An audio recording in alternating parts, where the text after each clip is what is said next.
अस्सलाम वालेकुम नाजरीन, मैं मोहम्मद फैज़ान ख़ान। नाज़रीन, ख़बरों से जो एक आपका नाता है वो तो जुड़ा ही रहता है सारा दिन, चाहे वो टीवी स्क्रीन्स के ज़रिए हो या फिर वो डिजिटल मीडिया के ज़रिए हो। मगर कुछ ख़बरें ऐसी होती हैं जो कि बहुत ख़ास होती हैं और वो आपकी आंखों से जो है वो ओझल रह जाती हैं। ना वो टीवी स्क्रीन्स पे दिखाई देती हैं, ना वो डिजिटल मीडिया पे दिखाई देती हैं, मगर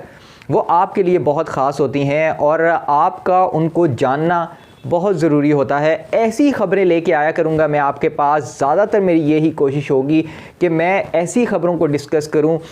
जिनके अंदर आपका इंटरेस्ट भी हो और जो आपके लिए भी जो है वो कुछ अहमियत की हामिल हों। मगर सबसे पहले मेरी ये रिक्वेस्ट होगी कि अगर मेरा चैनल आपने सब्सक्राइब नहीं किया तो उसको प्लीज़ सब्सक्राइब करें और मुझे फ़ीडबैक ज़रूर दीजिएगा। लाइक और शेयर मेरी वीडियोस को भी ज़रूर कीजिएगा। नाज़रीन, आज जो मैं आपके लिए ख़बर लेके आया हूँ वो है सेनेट इंतखाबात जो हैं वो आने वाले हैं, आपको पता है मार्च में। मगर हुकूमत ने सेनेट इंतखाबात से कबल एक जो है वो पत्ता फेंका है, यानी कि जो इंतखाबी कानून है, हमारा जो इंतखाबात का एक्ट है 2017, उसमें तब्दीली का कानून लेके आई है हुकूमत, जो कि बाकायदा तौर पर नेशनल असम्बली में आ गया है। और इस कानून के अंदर जो है वो बहुत ही अहम नुकात जो हैं वो लेके आई है हुकूमत। बहुत सी इसके अंदर ऐसी तब्दीलियाँ हैं जिससे ये पूरा इंतखाबी अमल जो है वो तब्दील होने वाला है। मगर जो है ये ख़बर अभी तक बहुत ज़्यादा सामने नहीं आई, लोगों को अभी पता नहीं चला, इसलिए इसके ऊपर जो है वो बहुत ज़्यादा बात नहीं हो रही। मैं आपको जो है वो इस खबर के मुतालिक आज बताऊंगा कि इसके अंदर जो है वो हुकूमत क्या क्या तब्दीली इस कानून के अंदर करने वाली है। 2018 का जो इंतखाबी कानून था जिसके तहत वो इंतखाबात हुए, उसमें और अब ये जो नया कानून आया है इसमें कितना एक फ़र्क जो है वो आने वाला है, कौन कौन सी चीज़ इसमें जो है वो तब्दील होने वाली है, इससे मुतालिक मैं आपको आज ये ख़बर देने वाला हूँ। जिसमें नाज़रीन सबसे पहली चीज़ मैं आपको ये बताऊँ कि सेनेट इंतखाबात जो हैं वो जैसे कि अब बिल्कुल आने वाले हैं, मार्च में सेनेट इंतखाबात हैं। और कुछ लोग ये भी कह रहे हैं कि ये PDM और अपोजिशन की जो ये अब एक तहरीक शुरू हुई है, ये भी शायद सेनेट इंतखाबात की वजह से ही है, क्योंकि ये तो सबको पता है कि अगर सेनेट इंतखाबात होते हैं तो क्योंकि अब तहरीक इंसाफ जो है वो अक्सरियत में ज़्यादा है, यानी कि उनकी MPs ज़्यादा हैं, तो इस वजह से अब जो है वो नेक्स्ट यानी कि तहरीक इंसाफ जो है वो अब उनके सेनेटर बहुत ज़्यादा आ जाएंगे, क्योंकि उनके MPs ज़्यादा हैं। और आपको ये तो तरीक़ाकार पता ही होगा कि MPs जो हैं वो वोट करते हैं, जिसके बाद सेनेटर को मुंतखब किया जाता है। तो उस जो तरीका है वो पहले खुफिया रायशुमारी से होता था, जिसमें आपने बड़ी जो है हॉर्स ट्रेडिंग का एक लफ्ज़ बहुत ज़्यादा सुना होगा कि बार बार ये कहा जाता था कि सेनेट इंतखाबात में जो है वो हॉर्स ट्रेडिंग होती है और MPs को जो है वो ख़रीदा जाता है और उसके बाद सेनेटर जो है वो अपने मतलब का जो है वो मुंतखब कराया जाता है। और यही हॉर्स ट्रेडिंग रोकने के लिए अब जो नया कानून आया है उसमें आइंदा के बाद सेनेट के लिए जो इंतखाबी अमल होगा, जो MPs वोट डालेंगे, वो अब खुफिया राय शुमारी से नहीं होगा, बल्कि वो अब खुली राय शुमारी से होगा। और ये बहुत बड़ी एक तब्दीली जो है वो कानून में होने जा रही है, जिससे ये यानी कि अगर कोई ख़िलाफ़ वोट देगा किसी के या वो तो वो पता लग जाएगा। ये छुप के वोट देना या छुपा के वोट देना या पार्टी को बताना कि जी मैंने आपके बंदे को वोट दिया है, मगर वोट जो है वो दूसरी पार्टी को देना, यानी कि आसान अल्फाज में वही कि हॉर्स ट्रेडिंग करना जो है वो अब बिल्कुल नामुमकिन हो जाएगा इस सब ये कानून जो है वो इसके तब्दील होने से। दूसरी चीज़ नाजरीन जो इस कानून में आई है वो ये आ रही है कि जिस तरह आपने देखा कि चौधरी निसार अली ख़ान जो हैं वो MPA मुंतखब हुए हैं 2018 के इंतखाबात से, मगर आज तक जो है वो उन्होंने हलफ नहीं उठाया और सीट जो है वो उन्होंने पंजाब असम्बली की बरकरार रखी हुई है। इसी तरह सेनेट की नशिस्त जो है वो इसाक डार के पास है, उन्होंने भी हलफ नहीं जो है वो उठाया और वो बाहर चले गए और आज तक सीट जो है वो उनके पास बरकरार है। तो अब जो है वो नया कानून ये आ रहा है कि आइंदा के बाद जो भी मुंतखब होगा, चाहे वो सेनेटर हो या चाहे वो सूबाई असम्बली पे हो, चाहे वो कौमी असम्बली पे हो, तो उसने जो पहला इजलास होगा उसकी असम्बली का, यानी कि अगर सेनेटर है तो सेनेट का, अगर कौमी असम्बली का है तो उसका, और अगर सूबाई असम्बली का रुकन है तो उसका जो पहला इजलास है उसकी 60 दिन की मुद्दत होगी। अगर 60 दिन तक वो हलफ नहीं उठाता, ऐवान में नहीं आता और हलफ नहीं उठाता, तो उसके बाद उसको डी सीट कर दिया जाएगा और इलेक्शन कमीशन जो है वो इस चीज़ का मजाज होगा कि वो दोबारा उस सीट के ऊपर जो है वो बाकायदा तौर पर इलेक्शन कराएगा। तो अब जिस तरह जो निसार अली खान और इसाक डार हैं, उनके लिए अगर ये कानून जो है वो जल्द आ जाता है और पास हो जाता है तो उनको भी डी सीट कर दिया जाएगा और उनके लिए भी ये मुश्किल हो जाएगी कि वो इस सीट पर रहेंगे, उनको हलफ उठाना ज़रूरी होगा। तीसरी चीज़ जो इसके अंदर बड़ी चीज़ आ रही है, वो जो उम्मीदवार हैं यानी कि सूबाई असम्बली के और कौमी असम्बली के, उनकी जो जब वो कागजात नामजदगी जमा कराते हैं तो एक नामजदगी फ़ीस भी अब उसके साथ जमा कराते हैं। उस फ़ीस में जो है वो इजाफ़ा कर दिया गया है इस हुकूमत की जानिब से। पहले ये देखने में आता था कि एक एक हल्के से जो है वो आपने देखा होगा कि आज़ाद उम्मीदवारों की लाइन लग जाती थी और उसके बाद वो पैसे लेके कोई मामलात अपने तय करके वो बैठ जाते थे। अब ऐसा नहीं होगा क्योंकि उस फीस में इजाफा हो गया है। कौमी असम्बली की जो फीस है उसको अब 50,000 रुपये कर दिया गया है, पहले वो 30,000 रुपये थी। यानी कि आइंदा के बाद कोई भी जब कागजात नामजदगी जमा कराने जाएगा कौमी असम्बली के लिए तो वो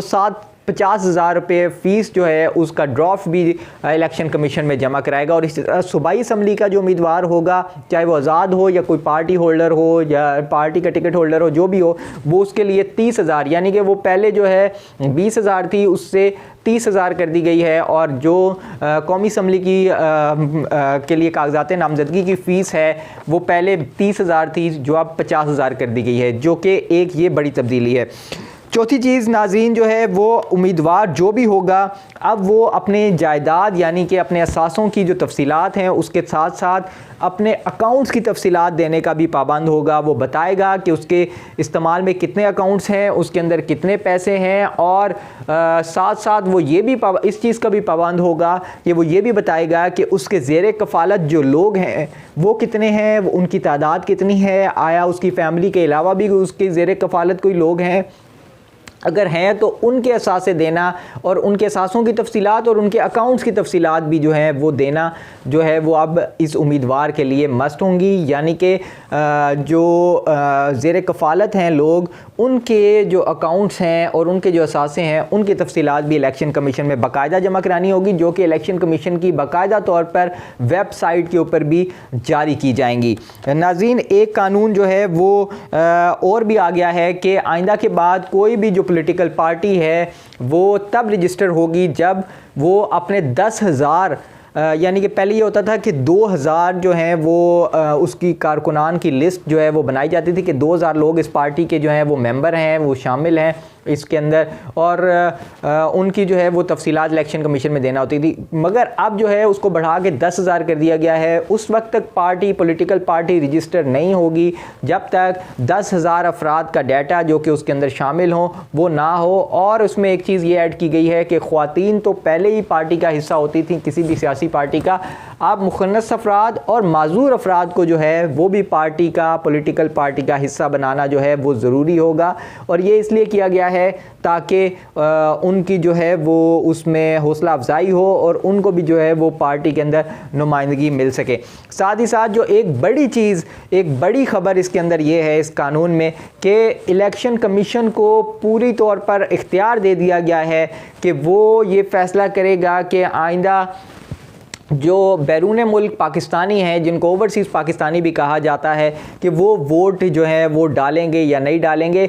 उनको ये अथॉरिटी दे दी गई है कि वो अगर चाहें तो वो जो बैरून मुल्क पाकिस्तानी हैं, ओवरसीज़ पाकिस्तानी, उनके लिए कोई ऐसा मैकेनिज़्म बनाएंगे कि वो वोट डाल सकते हैं। यानी कि ओवरसीज़ पाकिस्तानियों को आइंदा के बाद पूरा हक होगा कि वो वहाँ से अपने मुल्क से बैठ के जो है वो पाकिस्तान में वोट कास्ट करेंगे और वो अपने पसंदीदा नुमाइंदे, अपने पसंदीदा पार्टी को जो है वो सूबाई असम्बली और नेशनल असम्बली के लिए वोट जो है वो अब दे सकेंगे। तो ये भी एक बहुत बड़ी जो है वो तब्दीली इसके अंदर देखने को आई है। और साथ ही साथ ये एक कानून जो है वो इसमें और तब्दील किया गया है जिसमें 31 दिसंबर तक